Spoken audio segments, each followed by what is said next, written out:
Italy. I Tapinati, it, with astrophysicist Joseph Allen Hynek in 1981. According to some Italian ufologists, the first documented case of a UFO sighting in Italy dates back to April 11, 1933, to Varese. Documents of the time show that an alleged UFO crashed or landed near Vergate. Following this, Benito Mussolini created a secret group to look at it, called Cabinet RS-33. Alleged UFO sightings gradually increased since the war, peaking in 1978 and 2005. The total number of sightings since 1947 are 18,500, of which 90% are identifiable. In 2000, Italian ufologist Roberto Pinati published material regarding the so-called fascist UFO files, which dealt with a flying saucer that had crashed near Milan in 1933, some 14 years before the Roswell, New Mexico, crash, and of the subsequent investigation by a never-mentioned-before Cabinet RS-33, that allegedly was authorized by Benito Mussolini, and headed by the Nobel scientist Guglielmo Marconi. A spaceship was allegedly stored in the hangars of the CI Marchetti in Vergate near Milan. Notable cases: a UFO sighting in Florence, October 28, 1954, followed by a fall of angel hair. In 1973, an Alitalia airplane left Rome for Naples sighted a mysterious round object. 2 Italian Air Force planes from Ciampino confirmed the sighting. In the same year there was another sighting at Caselle Airport near Turin.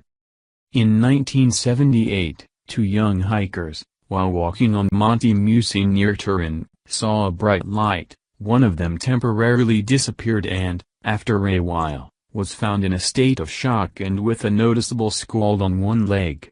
After regaining consciousness, he reported having seen an elongated vehicle and that some strangely shaped beings descended from it. Both the young hikers suffered from conjunctivitis for some time. A close encounter reported in September 1978 in Torre di Siena in the province of Siena. A young motorist saw in front of him a bright object. 2 beings of small stature who wore suits and helmets. The 2 approached the car, and after watching it carefully went back and rose again to the UFO. A boy who lived with his family in a country house not far from there said he had seen at the same time a kind of small reddish sun. Yet in 1978, there has been also the story of Pier Fortunato Zanfretta, the best known and most controversial case of an Italian alleged alien abduction. Zanfretta said, also with truth serum injected, to have been kidnapped by reptilian-like creatures on the night of 6th of December and 7th of December while he was performing his job at Marzano, in the municipality of Torriglia in the province of Genoa. 52 testimonies of the case from other people were collected. United Kingdom. The UK's Flying Saucer Working Party published its final report in June 1951. Which remained secret for over 50 years. The Working Party concluded that all UFO sightings could be explained as misidentifications of ordinary objects or phenomena, optical illusions, psychological misperceptions, aberrations, or hoaxes. The report stated, "We accordingly recommend very strongly that no further investigation of reported mysterious aerial phenomena be undertaken, unless and until some material evidence becomes available." 8 file collections on UFO sightings, dating from 1978 to 1987, were first released on May 14, 2008, to the National Archives by the Ministry of Defense, MOD. Although kept secret from the public for many years, most of the files have low levels of classification and none are classified top secret. 200 files are set to be made public by 2012. The files are correspondence from the public sent to the British government and officials, such as the MOD and Margaret Thatcher. The MOD released the files under the Freedom of Information Act due to requests from researchers. These files include, but are not limited to, UFOs over Liverpool and Waterloo Bridge in London. On October 20, 2008, More UFO files were released. One case release detailed that in 1991 an Alitalia passenger aircraft was approaching London Heathrow Airport when the pilots saw what they described as a cruise missile fly extremely close to the cockpit. The pilots believed a collision was imminent. UFO expert David Clark says this is one of the most convincing cases for a UFO he has come across. A secret study of UFOs was undertaken for the Ministry of Defense between 1996 and 2000 and was code-named Project Condign. The resulting report, titled Unidentified Aerial Phenomena in the UK Defence Region, was publicly released in 2006, but the identity and credentials of whomever constituted Project Condign remains classified. The report confirmed earlier findings that the main causes of UFO sightings are misidentification of man-made and natural objects.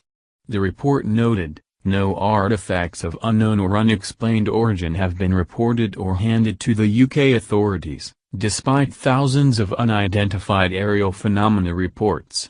There are no SIGINT, ELINT or radiation measurements and little useful video or still image. It concluded, there is no evidence that any UAP, seen in the UKADR, UK Air Defence Region, are incursions by air objects of any intelligent, extraterrestrial or foreign, origin, or that they represent any hostile intent. A little discussed conclusion of the report was that novel meteorological plasma phenomenon akin to ball lightning are responsible for the majority, if not all of otherwise inexplicable sightings, especially reports of black triangle UFOs. On December 1, 2009, the Ministry of Defense quietly closed down its UFO investigations unit. The unit's hotline and email address were suspended by the MOD on that date. The MOD said there was no value in continuing to receive and investigate sightings in a release, stating, in over 50 years, no UFO report has revealed any evidence of a potential threat to the United Kingdom. The MOD has no specific capability for identifying the nature of such sightings. There is no defense benefit in such investigation and it would be an inappropriate use of defense resources. Furthermore, responding to reported UFO sightings diverts MOD resources from tasks that are relevant to defense. The Guardian reported that the MOD claimed the closure would save the ministry around £50,000 a year. The MOD said it would continue to release UFO files to the public through the National Archives. 92 Notable cases. Released on August 5, 2010, British wartime Prime Minister Winston Churchill banned the reporting for 50 years of an alleged UFO incident because of fears it could create mass panic. Reports given to Churchill asserted that the incident involved a Royal Air Force (RAF) reconnaissance aircraft returning from a mission in France or Germany toward the end of World War II. It was over or near the English coastline when it was allegedly intercepted by a strange metallic object which matched the aircraft's course and speed for a time before accelerating away and disappearing. The aircraft's crew were reported to have photographed the object, which they said had hovered noiselessly near the aircraft, before moving off. According to the documents, details of the cover-up emerged when a man wrote to the government in 1999 seeking to find out more about the incident and described how his grandfather, who had served with the RAF in the war, was present when Churchill and U.S. General Dwight D. Eisenhower discussed how to deal with the UFO encounter.